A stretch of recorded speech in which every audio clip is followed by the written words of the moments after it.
யுத்த வெற்றியின் 17வது ஆண்டு நிறைவை முன்னிட்டு தேசிய வெற்றி விழா நினைவு நிகழ்வு கடந்த ஆண்டுகளைப் போலவே பாரம்பரிய முறைப்படி நாளை நடைபெறவுள்ளது.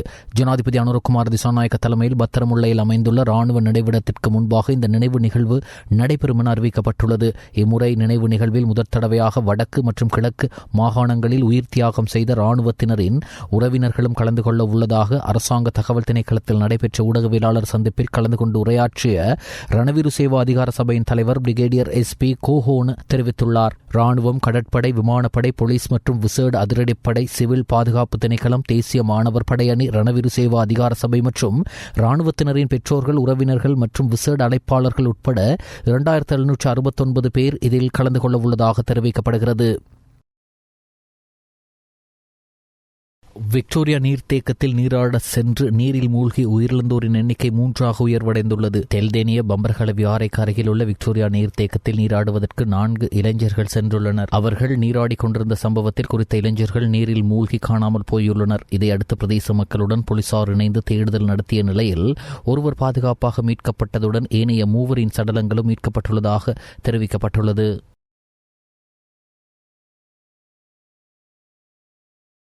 தொம்பே பிரதேச செயலகத்தின் பொறுப்பில் உள்ள மல்வான பகுதியில் அமைந்துள்ள காணி மற்றும் வீட்டை பல்கலைக்கழக மானியங்கள் ஆணைக்குழுவிடம் ஒப்படைப்பதற்கு பிரதமர் இணக்கம் தெரிவித்துள்ளதாக அனைத்து பல்கலைக்கழக மாணவர் ஒன்றியம் தெரிவித்துள்ளது. இன்று பிரதமருடன் பிரதமர் அலுவலகத்தில் இடம்பெற்ற கலந்துரையாடலின் பின்னர் ஊடகங்களுக்கு கருத்து தெரிவித்த அதன் இணைப்பாளர் சசிது பெரேரா இதனை தெரிவித்துள்ளார். அங்கு தொடர்ந்து கருத்து தெரிவித்த அவர், நடைபெற்ற கலந்துரையாடலில் இக்காணியை கூடிய விரைவில் பல்கலைக்கழக மானியங்கள் ஆணைக்குழுவிற்கு மாற்றுவதற்கு தீர்மானிக்கப்பட்டதால் இந்த நேரத்தில் அந்த வளாகத்தில் இருந்து வெளியேறி செல்வதற்கு தாங்கள் உள்ளிட்ட குழுவினர் நடவடிக்கை எடுத்துள்ளதாக குறிப்பிட்டார். மல்வான காணியை வரும் நாட்களில் கூடிய விரைவில் பல்கலைக்கழக மானியங்கள் ஆணைக்குழுவிடம் ஒப்படைப்பதாக பிரதமர் உறுதியளித்துள்ளார். நாங்கள் கோரிய விடயத்திற்கு அரசாங்கம் தரப்பிலிருந்து ஒரு பதில் கிடைத்துள்ளது. அந்த பதிலை தொடர்ந்து இந்த நேரத்தில் மல்வான காணியிலிருந்து வெளியேற நாங்கள் தீர்மானித்துள்ளோம் என குறிப்பிட்டுள்ளார்.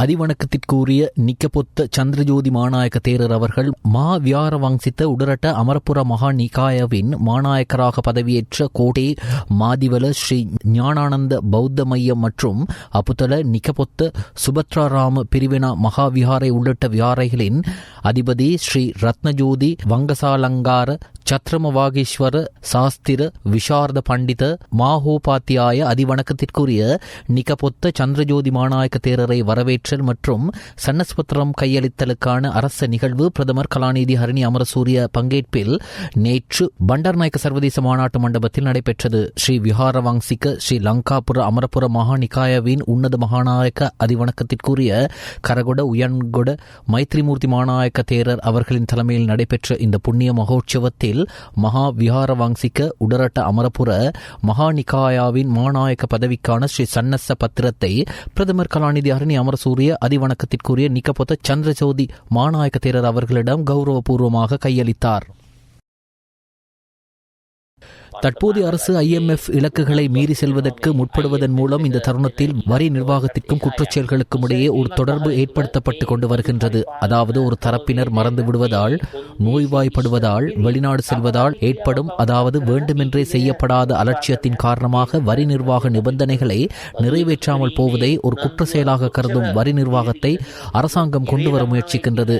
இது அடிப்படை மற்றும் மனித உரிமைகளை மீறும் நடவடிக்கையாக அமைந்து காணப்படுகின்றன. சிறையில் அடைப்போம் என்று மிரட்டுவதன் மூலம் வரிகளை அறவிடுவது ஜனநாயக விரோத செயலாகவும் அமைந்து காணப்படுகின்றன என்று எதிர்க்கட்சித் தலைவர் சஜித் பிரேமதாச தெரிவித்தார். கொழும்பில் அமைந்துள்ள எதிர்க்கட்சித் தலைவர் அலுவலகத்தில் வரி நிர்வாகம் தொடர்பான வரி நிபுணர்கள், தொழில் முனைவோர் மற்றும் இத்துறையோடு தொடர்புடைய ஏனைய பங்குதாரர்களுடன் இன்று இடம்பெற்ற விசேட சந்திப்பில் கலந்து கொண்டு கருத்து தெரிவிக்கும் போதே எதிர்க்கட்சித் தலைவர் இவ்வாறு தெரிவித்தார். மேல் மாகாண ஆளுநர் பதவியிலிருந்து விலகுவதற்கு தாம் தீர்மானித்துள்ளதாக ஆனிஃப் யூசுப் ஜனாதிபதி அனுரகுமார் திசாநாயக்கவுக்கு அறிவித்துள்ளதாக தெரிவிக்கப்படுகிறது. அவர் நேற்று ஊடகங்களுக்கு அறிக்கை ஒன்றை விடுத்து இந்த விடயத்தை குறிப்பிட்டுள்ளார். ஆளுநர் என்ற பொது பதவியின் பொறுப்புகள், வெளிநாட்டு நேரடி முதலீட்டுக்கான ஜனாதிபதியின் விசேட தூதுவராக பணியாற்றுவதற்கான கூடுதல் பொறுப்புகள் மற்றும் தமது குடும்ப கடமைகள் ஆகியவற்றை சமநிலைப்படுத்துவதில் உள்ள அதிகரித்து வரும் சவால்களை கருத்தில் கொண்டு குறித்த தீர்மானத்தை எடுத்துள்ளதாக அவர் தெரிவித்துள்ளார். ஜனாதிபதியினால் மேல் மாகாண ஆளுநர் பதவிக்கு ஒருவரை நியமிக்கும் வரையில் தாம் ஆளுநராக கடமையாற்ற உள்ளதாக அவர் கூறியுள்ளார். எவ்வாறாயினும் ஜனாதிபதியின் தொலைநோக்கு பார்வைக்கு ஆதரவளிக்கும் வகையிலும் தமது சர்வதேச தொடர்புகள் மற்றும் வலையமைப்புகளை பயன்படுத்தி இலங்கைக்கு முதலீடுகளை ஈர்க்கவும் தேசத்தின் வளர்ச்சிக்கு பங்களிப்பு செய்யவும் வெளிநாட்டு நேரடி முதலீட்டுக்கான ஜனாதிபதியின் விசேட தூதுவராக தற்போதைய தன்னார்வ பதவியில் தொடர்ந்தும் நீடிப்பதற்கு எதிர்பார்த்துள்ளதாகவும் ஆனிஃப் யூசுப் குறிப்பிட்டுள்ளார். வனவாசல மற்றும் கெலனி ஆகிய புகையிரத நிலையங்களுக்கு இடையிலான ரயில் பாதையின் பாகங்களை கலற்றிய சந்தேக நபரும் அந்த பாகங்களை கொள்வனவு செய்த நபரையும் விளக்கமறியலில் வைக்குமாறு நீதிமன்றம் உத்தரவிட்டுள்ளது. சந்தேக நபர்கள் கொழும்பு கோட்டை நீதவான் நீதிமன்றில் முன்னிலைப்படுத்தப்பட்ட போதே இந்த உத்தரவு பிறப்பிக்கப்பட்டுள்ளது. இதன்படி அவர்கள் எதிர்வரும் 29ஆம் தேதி வரை விளக்கமறியலில் வைக்குமாறு நீதவான் உத்தரவிட்டுள்ளார். நேற்று முன்தினம் அதிகாலை கலனி மற்றும் வனவாசல ரயில் நிலையங்களுக்கு இடையில் ரயில் ஒன்று விபத்துக்குள்ளானது. 2 ரயில் பாதைகளுக்கிடையே ரயில்களை பாதை மாற்றுவதற்காக பயன்படுத்தப்படும் பாயிண்ட் பகுதியின் இரும்புகளை அகற்றியமையே இந்த விபத்துக்கு காரணம் என ரயில்வே திணைக்களத்தின் போக்குவரத்து அத்தியட்சகர் அசங்க சமரசிங்க தெரிவித்தார். பாலிகோட போலீசாரினால் மேற்கொள்ளப்பட்ட விசாரணைகளை அடுத்து இந்த ரயில் பாதையின் பாகங்களை கலற்றிய சந்தேக நபர் கைது செய்யப்பட்டிருந்தார். இவர் போதைப் பொருளுக்கு கடுமையாக அடிமையானவர் என போலீசார் தெரிவித்துள்ளனர். சந்தேக நபரிடம் நடத்தப்பட்ட விசாரணைகளின் அடிப்படையில் இந்த இரும்பு பாகங்களை 3000 ரூபாய்க்கு கொள்வனவு செய்த மற்றொரு நபரும் போலீசாரினால் கைது செய்யப்பட்டுள்ளமை குறிப்பிடத்தக்கது. ஐக்கிய அரபு அமீரகத்தில் உள்ள நிறுவனம் ஒன்றிற்கு ஸ்ரீலங்கன் ஏர்லைன்ஸ் நிறுவனம் மேற்கொண்ட பண செலுத்துகை மற்றும் நிறுவனத்தின் சென்னை காரியாலயத்தில் இடம்பெற்ற நிதி முறைகேடு குறித்து விளக்கமளிக்கப்பட்டுள்ளது. அறிக்கை ஒன்றை விடுத்துள்ள அந்த நிறுவனம் நேற்று முன்தினம் தெரிவித்துள்ளதாவது: துபாயில் அமைந்துள்ள சேவை வழங்கும் நிறுவனம் ஒன்றின் உத்தியோகபூர்வ மின்னஞ்சல் கணக்கு 3ஆம் தரப்பு ஒன்றினால் மாற்றியமைக்கப்பட்டுள்ளது. இதன் காரணமாக அந்த மோசடியான மின்னஞ்சல் செய்திகள் மூலம் வழங்கப்பட்ட வங்கிக் கணக்கு விவரங்களின் அடிப்படையில் தமது நிறுவனம் 9,74,000 திராம் தொகையை அந்த தவறான கணக்கிற்கு செலுத்தியுள்ளதாக அதில் தெரிவிக்கப்பட்டுள்ளது. அதேபோல் சென்னை காரியாலயத்தில் இடம்பெற்ற நிதி முறைகேடு குறித்து விளக்கமளித்துள்ள அந்த நிறுவனம், சென்னையில் அமைந்துள்ள தமது காரியாலயத்தில் பணிபுரிந்த நிதி பிரிவைச் சேர்ந்த இந்த ஊழியர்கள் குழு ஒன்று இந்த மோசடியை மேற்கொண்டுள்ளதாக தெரிவித்துள்ளது. அவர்கள் வணிக விலை பட்டியல்களின் கையொப்பங்கள் மற்றும் பணச்செலுத்துகை விவரங்களை போலி ஆவணங்கள் மூலம் மாற்றியமைத்து நீண்ட காலமாக 22 மில்லியன் இந்திய ரூபாய் தொகையை முறைகேடாக பயன்படுத்தியுள்ளமை கண்டறியப்பட்டுள்ளது. இதற்கமைய இந்த 2 சம்பவங்கள் தொடர்பான விசாரணைகளும் தொடர்ந்து முன்னெடுக்கப்பட்டு வருவதாக அந்த அறிக்கையில் மேலும் தெரிவிக்கப்பட்டுள்ளது.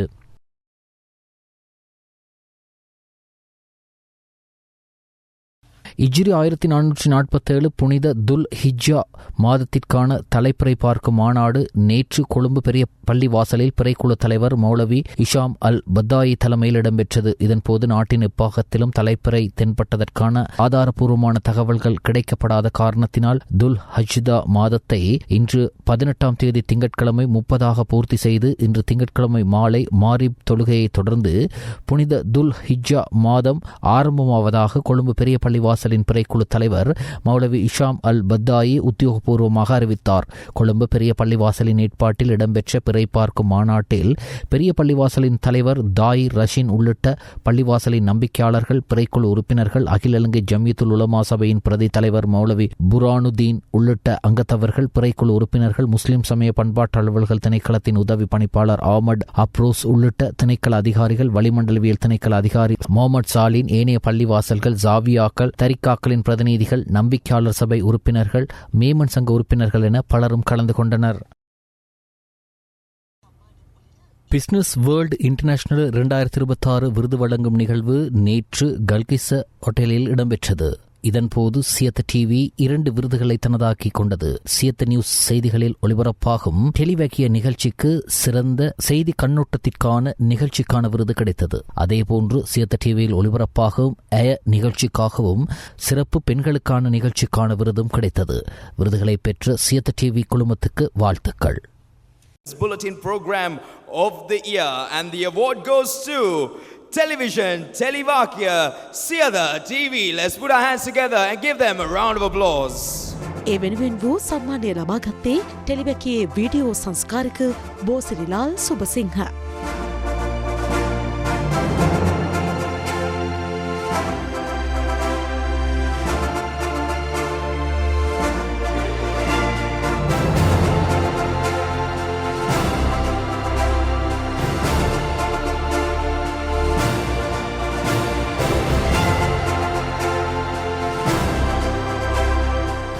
මේ මේ අතර වසරේ නැගියන කාන්තා සවිබල කැන්වීමේ වැඩසටහනට හිමි සම්මානයත් සියතට හිමි වුණා. ආශා ලියනගේ අධ්‍යක්ෂණය කරන සියත TV ඇය වැඩසටහනයි එහිදී සම්මානයට පාත්‍ර වුණේ. Upcoming Women's Empowerment Program Award goes to She Aya Siyatha TV. Let's put our hands together and give them a round of applause.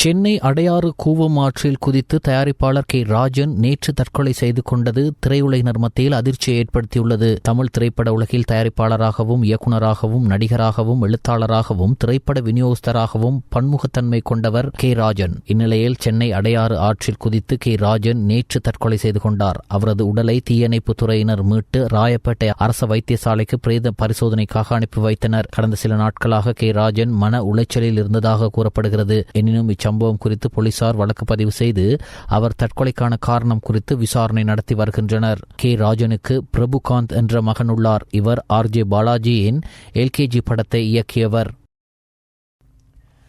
மத்திய கிழக்கு ஆப்பிரிக்காவில் அமைந்துள்ள நாடு கொங்கோ. இந்நாட்டில் எபோலா வைரஸ் நோய் தீவிரமாக பரவி வருகிறது. கடந்த 2018 ஆண்டு ஏற்பட்ட எபோலா தொற்று பரவல் காரணமாக கொங்கோவில் சுமார் 1000 பேர் உயிரிழந்தனர். தற்போது மீண்டும் எபோலா வைரஸ் கொங்கோவில் வேகமாக பரவி வருகிறது. தற்போது எபோலா வைரஸ் பாதிப்பால் அங்கு இதுவரை 88 பேர் உயிரிழந்தனர். வைரஸ் பாதிக்கப்பட்டு 300க்கும் மேற்பட்டோர் சிகிச்சை பெற்று வருகின்றனர். அமெரிக்க ஜனாதிபதி ட்ரம்ப் தனது 2 நாள் சீன பயணத்திற்கு பின்னர் நேற்று நாடு திரும்பினார். அவருடன் ஏர்ஃபோர்ஸ் 1 விமானத்தில் சென்ற எலான் மாஸ்க், ஆப்பிள் நிறுவன தலைமை அதிகாரி டிம் குக், என்ஃபீடியா சிப் நிறுவன தலைவர் ஜென்சன் ஹூவாங் உள்ளிட்டோரும் ட்ரம்புடன் நாடு திரும்பினர். இந்நிலையில் சீனாவில் ட்ரம்ப் உட்பட விருந்தினர்களுக்கு வழங்கப்பட்ட அனைத்து பரிசு பொருட்களையும் குப்பை தொட்டியில் வீசி சென்ற சம்பவம் பெரும் பரபரப்பை ஏற்படுத்தியுள்ளது. ட்ரம்ப் மற்றும் அவரது குழுவினர் தங்களுக்கு சீன அதிகாரிகள் வழங்கிய அனைத்து பரிசில்களையும் பொருட்களையும் பீஜிங் விமான நிலையத்திலேயே குப்பை தொட்டியில் வீசிவிட்டு சென்றனர். உளவு பார்க்க பயன்படுத்தப்படும் ஸ்பைவர் கண்காணிப்பு சிப்கள் அல்லது ஹேக்கிங் மென்பொருட்கள் ஏதேனும் இந்த பொருட்களில் மறைத்து வைக்கப்பட்டிருக்கலாம் என்ற தீவிர பாதுகாப்பு மற்றும் உளவுத்துறை அச்சத்தின் காரணமாக இந்த அதிரடி நடவடிக்கைகள் எடுக்கப்பட்டுள்ளது. இது தொடர்பான வீடியோ மற்றும் படக்காட்சிகள் இணையத்தில் வெளியாகி வைரலாகி வருகிறது.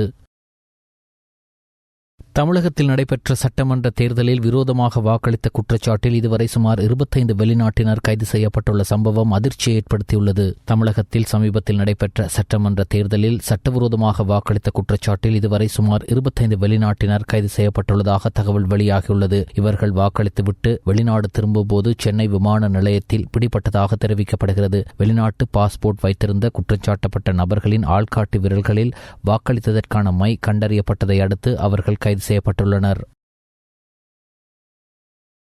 IPL போட்டியின் 62வது போட்டி நேற்று டெல்லி அருண் ஜெட்லி மைதானத்தில் இடம்பெற்றது. ராஜஸ்தான் ராயல்ஸ் அணிக்கும் டெல்லி கேபிட்டல்ஸ் அணிக்கும் இடையிலே இந்த போட்டி இடம்பெற்றது. நாணய சுழற்சியில் வெற்றி பெற்ற டெல்லி கேபிட்டல்ஸ் அணி முதலில் பந்து வீச தீர்மானித்தது. முதலில் துடுப்படுத்தாடிய ராஜஸ்தான் ராயல்ஸ் அணி 20 ஓவர்களில் 193 ஓட்டங்களுக்கு 8 விக்கெட்டுகளை இழந்தது. துரவ் ஜுரல் 53 ஓட்டங்களையும் ரியான் பராங் 51 ஓட்டங்களையும் பெற்றுக் கொடுத்தனர். 194 ஓட்டங்களை பெற வேண்டிய நிலையில் ஆடுகளத்திற்குள் நுழைந்த டெல்லி கேபிட்டல்ஸ் அணி 19.2 ஓவர்களில் 197 ஓட்டங்களை பெற்று 5 விக்கெட்டுகளை இழந்தது. டெல்லி கேபிட்டல்ஸ் அணி சார்பில் KL ராகுல் 56 ஓட்டங்களையும் அபிஷேக் போரெல் 51 ஓட்டங்களையும் பெற்றுக் கொடுத்தனர். இப்போட்டியில் டெல்லி கேபிட்டல்ஸ் அணி 5 விக்கெட்டுகளால் வெற்றி பெற்றது. You had so much time to play that. It was short, wide 3 weeks ago.